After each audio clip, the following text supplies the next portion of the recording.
जो हराम रिश्ते हैं उनकी तफसील मौजूद है।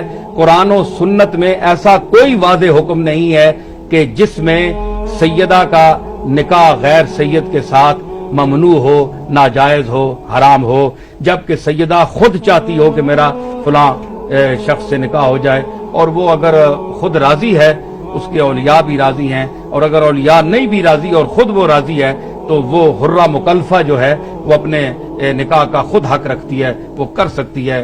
शरन ये कोई ममनू नहीं है, लेकिन बेहतर है सादात के लिए कि वो अपने खानदानों में ही रिश्ता करें, और बेहतर है कि अपने खानदान से बाहर न करें। और अगर कोई मजबूरी है तो इसके लिए जो लोग कहते हैं कि ये शरन रिश्ता हराम है, नाजायज है, ये सब फराड है।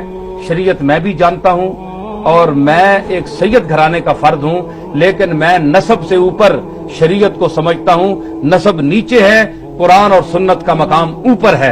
हम सब बराबर हैं, मुसलमान भाई हैं, और अगर कोई शख्स अपने तौर से करना चाहता है तो वो कर सकता है। लेकिन फिर भी मैं अर्ज करूंगा कि अगर सादात को, सैयदात को, सैयदजादियों को रिश्ता मिल सकता है अपने खानदान में तो बेहतर है वहां करें, और अगर नहीं तो जहां वो चाहें, उनकी मर्जी है, वो कर सकती हैं। वो नसब साबित होगा, हलाल होगा और निकाह जायज होगा।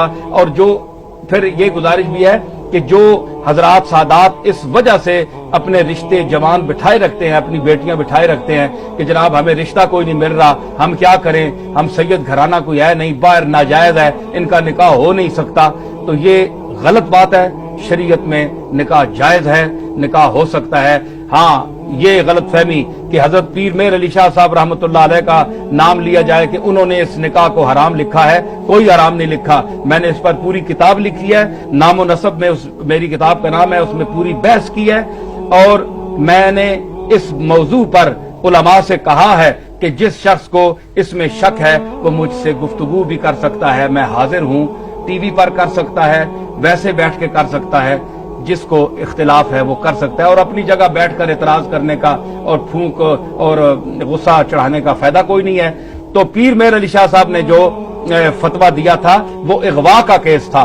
मुगविया जो है वो तो किसी वजह से नहीं हो सकता कि किसी की लड़की को आप घसीट के ले जाएं, तो ये तो तौहीन है उनकी। तो पीर साहब का जो फतवा है वो एक मखसूस इस्तिफ्ता की सूरत में है, वो मुतलक हुक्म नहीं है कि शरीयत का कि जनाब इनके रिश्ते ही नाजायज है, बार दे नहीं सकता। तो अगर ये बात है तो फिर आप देखेंगे कि हमारी उम्मत मुसलमा में इतने इतने बड़े अकाबिर के जो रिश्ते हैं, इतने इतने औलिया अल्लाह जो पैदा हुए हैं, तो उनकी जो माएँ हैं वो सैयदा हैं, सैयदजादियां हैं, और उनके बाप जो हैं वो सैयद नहीं है। तो इनकी एक तवील फहरिस्त है। अगर जो इनको हराम कहते हैं फिर उनके नजदीक वो लोग किधर जाएंगे, उनका नसब क्या होगा? जब निकाह ही नहीं हुआ तो फिर वो उनकी हैसियत क्या मुतय्यन होगी, वो क्या होंगे, आप उनको क्या कहेंगे?